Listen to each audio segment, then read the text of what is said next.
अस्सलाम वालेकुम स्टूडेंट्स, मेरा नाम मोहम्मद फ़ैज़ान कुरैशी है। उम्मीद है कि आप सब लोग बहुत अच्छे होंगे और आप सब लोगों को खुशामदीद मेरे इस चैनल बायोलॉजी मेरे साथ में। स्टूडेंट, जैसे कि आप सब लोगों को पता है कि हमने हमारा चैप्टर 3 एंजाइम्स का स्टार्ट किया था आपकी टेक्स्ट बुक में आपकी ही जो न्यू टेक्स्ट बुक है उसमें से। तो स्टूडेंट्स, आज हम स्टार्ट करते हैं हमारे उसी चैप्टर का अगला topic, which is actually factors affecting enzyme activity. इस टॉपिक को आज हम कंप्लीट करेंगे। इनमें से जो 4 इंपॉर्टेंट फैक्टर्स हैं उनको हम पढ़ेंगे और उसके बाद जो हमारा 5वां जो फैक्टर आएगा उसके लिए हम सेपरेट लेक्चर लेकर आएंगे, क्योंकि which is a little big topic. तो हम स्टार्ट करते हैं। स्टूडेंट्स, मैंने आपसे बात की कि हम पढ़ने जा रहे हैं फैक्टर्स जो इफेक्ट करते हैं एंजाइम की एक्टिविटी को। तो बच्चे, सबसे पहले हमें समझना पड़ेगा कि व्हाट इज़ एंजाइम एक्टिविटी। तो बच्चे, सिंपल सी टर्म होगी एंजाइम एक्टिविटी को समझाने के लिए। सिंपल सी डेफिनेशन है, वो ये है कि quantity of substrate, what is the quantity of substrate transformed into product in a unit time in 1 second, यानी in unit time means 1 second is called enzyme activity। यानी कि 1 सेकंड के अंदर जो क्वांटिटी है सबस्ट्रेट उसको ट्रांसफॉर्म करने product के अंदर, क्वांटिटी कुछ भी हो सकती है, उसको हम क्या बोलते हैं? एंजाइम एक्टिविटी को एंजाइम एक्टिविटी बोलते हैं। और हर एक एंजाइम की एक्टिविटी डिफरेंट होती है, प्रॉपर्टी होती है, आपको पता है। तो अब हम आज इस एंजाइम की एक्टिविटी को इफ़ेक्ट करने वाले फैक्टर्स को पढ़ने जा रहे हैं। इनमें हमारे पास बहुत सारी चीज़ें आ जाती हैं। पीएच आ जाता है, टेम्परेचर आ जाती है, सबस्ट्रेट कंसंट्रेशन आ जाती है, एंजाइम कंसंट्रेशन आ जाती है, इनहिबिशन आ जाती है, एंजाइम इनहिबिशन जिसे हम कहते हैं। ये सारे फैक्टर्स आ जाते हैं, जैसे कि वो मैंने इधर लिखे हुए हैं आपके लिए।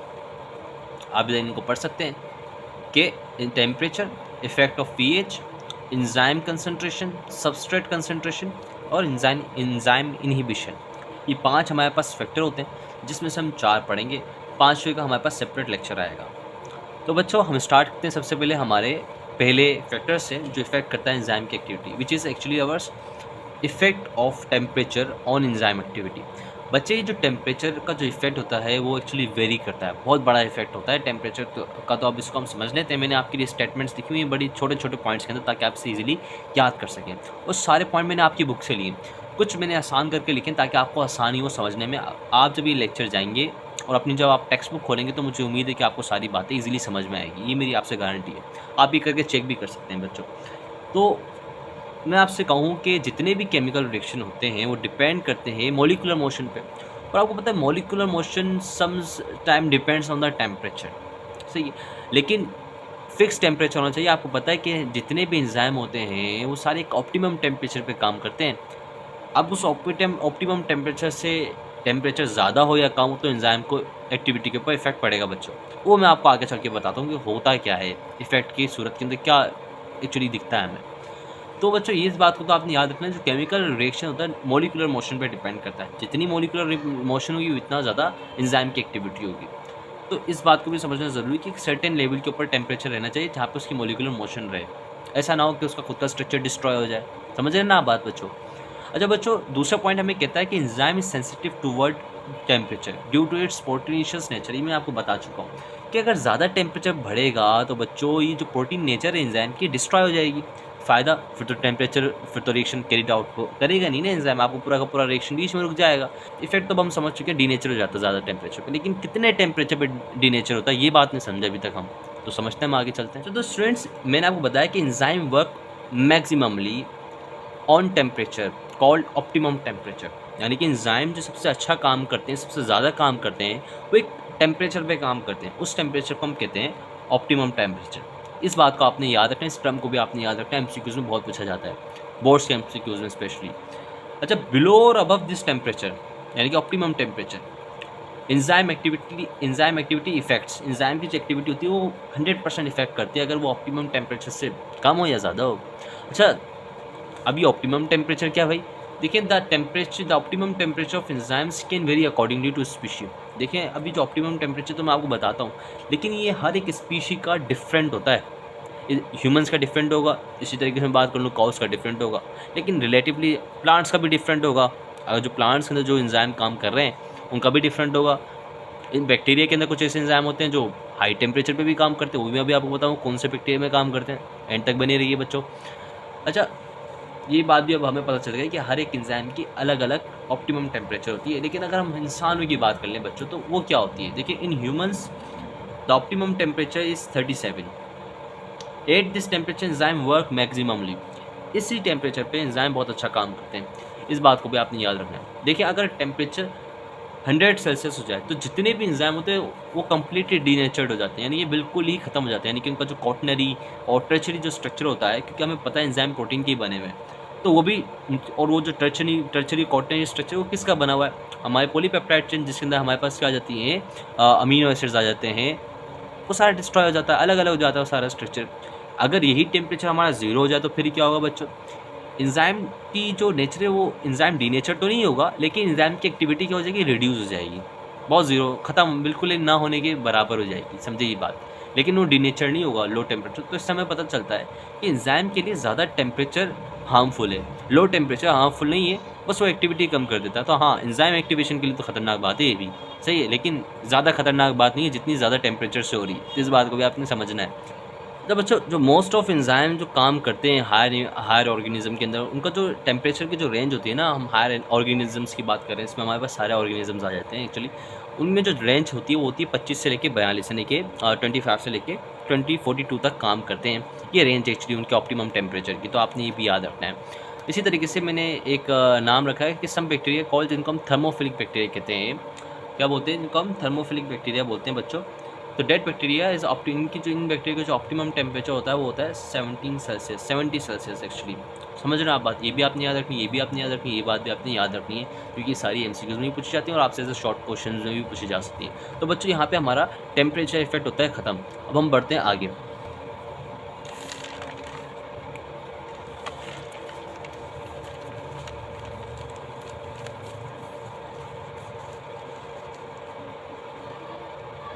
बच्चों, अब हम पढ़ते हैं हमारा एक और another important factor which is actually our effect of pH on enzyme activity. देखिए, एंजाइम का बहुत ज़्यादा इफेक्ट होता है, सॉरी, एंजाइम पीएच का बहुत ज़्यादा इफेक्ट होता है एंजाइम की एक्टिविटी के ऊपर। जैसे कि activity of enzyme varies according to pH. ये बात तो आपने याद रखनी है, पीएच के अकॉर्डिंगली एक्टिविटी डिफरेंट होती है एंजाइम की। Every enzyme works maximum on marked optimum pH, यानी कि मैंने एक वर्ड लिखा मार्क्ड ऑप्टिमम पीएच। इसका मतलब है कि एक पीएच पहले से ही पीएच स्केल मैंने इधर बनाया आपके लिए, जो एक्चुअली 1 से लेकर 10 तक है। होता तो 14 तक है, लेकिन मैंने आपकी आसानी के लिए इधर 10 तक लिखा है कि हमें समझना इतना है कि 1 से लेकर 10 तक का ये स्केल है।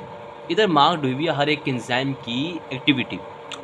अब जो इस स्केल के ऊपर एक्टिविटी होगी, मिसाल के तौर पे मैंने इधर एक एंजाइम लिखा है पेप्सिन, जिसकी पीएच है 1.5 मार्क की हुई पहले से हमने, और उससे लेके तकरीबन 2.5 तक इधर वो मैक्सिममली काम करेगा। इससे ज़्यादा हो गई, इससे कम हो गई, काम नहीं करेगा, रुक जाएगा। उसकी जो एंजाइम एक्टिविटी बिल्कुल भी वैसी नहीं रहेगी जैसे होनी चाहिए। इसी तरीके से एक और एंजाइम है जिसको हमने लिखा हुआ है स्लेवरी एमाइलेस, ये हमारी स्लाइवा के अंदर पाया जाता है, जो एक्चुअली हमारी कार्बोहाइड्रेट को डाइजेस्ट करता है। समझ रहे हैं आप? जो हम खाना खाते हैं, ज़बान, हमारा जो स्लाइवा होता है मोस्टली हमारे कार्बोहाइड्रेट मुँह में डाइजेस्ट कर देता है। तो हमारा जो स्लाइवा होता है उसका जो एक्चुअली पीएच होता है वो क्या होता है? अल्कलाइन होता है, 8.5 होता है, जिसको हम बेसिक एक्चुअली अल्कलाइन बोलते हैं। तो इस टेम्परेचर, इस पीएच पे वो काम करते हैं मैक्सिममली, तो इस बात को भी हमने याद रखना है। इसी तरीके से बच्चों, पीएच इफेक्ट्स ऑन, अच्छा, इस बात को भी हमें याद रखना है कि पीएच एक्चुअली इफेक्ट किधर करती है एंजाइम पे। देखिए, pH effect on amino acid side chain, जिसको हम पॉलीपेप्टाइड चेन भी कह देते हैं, विच क्या, वो जो क्या करती है, हमारा टर्चरी एंड क्वाटरनरी स्ट्रक्चर को फॉर्म करती है प्रोटीन का। अब जब उसके ऊपर एंजाइम इफेक्ट करेगी तो जाहिर सी बात है हमारा टर्चरी और क्वाटरनरी स्ट्रक्चर जो होगा एंजाइम का वो डिनेचर्ड हो जाएगा बिल्कुल। इसी तरीके से बच्चों, majority of human digestive enzyme work in the range between 70 to 8, यानी कि हमारे जो डाइजेस्टिव एंजाइम होती है, लाइक पेप्सिन, जो पेप्सिन हो गया हमारे पास, और एक और होता है जिसको हम और भी बहुत सारे एंजाइम होते हैं, मुझे अभी याद नहीं आ रहा, सॉरी फॉर दैट गाइज। लेकिन पेप्सिन जैसे जो एंजाइम होते हैं वो काम कौन से रेंज में कर रहे होते हैं? 7 से लेके, पेप्सिन एक्चुअली एसिडिक पीएच पे काम कर रहा होता है मेरे ख्याल से, लेकिन हम चेक करेंगे बाद में।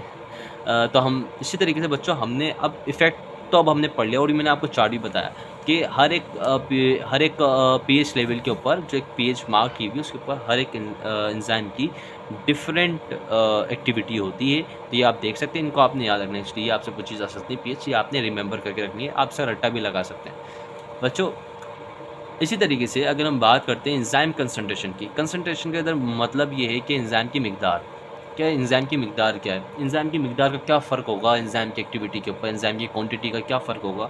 एंजाइम की एक्टिविटी के ऊपर। एक्चुअली मेरी बात थोड़ी आपको टेढ़ी मेढ़ी लग रही होगी, लेकिन अभी आपको समझ में आ जाएगी।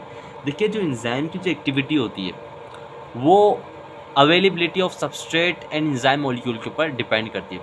जितने ज़्यादा सबस्ट्रेट होंगे उतनी अच्छी वो एक्टिविटी परफॉर्म होगी एंजाइम की, सही है। और जितने मॉलिक्यूल होंगे एक्चुअली उस पर भी डिपेंड करती है एंजाइम एक्टिविटी। इसी तरीके से बच्चों में लिखा है कि enzyme activity increase with increase of enzyme concentration. Enzyme की जो एक्चुअली एक्टिविटी है वो एंजाइम की मिकदार पे डिपेंड करती है। जो अगर हम एंजाइम की क्वांटिटी को बढ़ा देंगे तो एंजाइम की एक्टिविटी भी बढ़ जाएगी बच्चों, लेकिन कॉन्स्टेंटली नहीं बढ़ेगी, इनिशियली बढ़ेगी।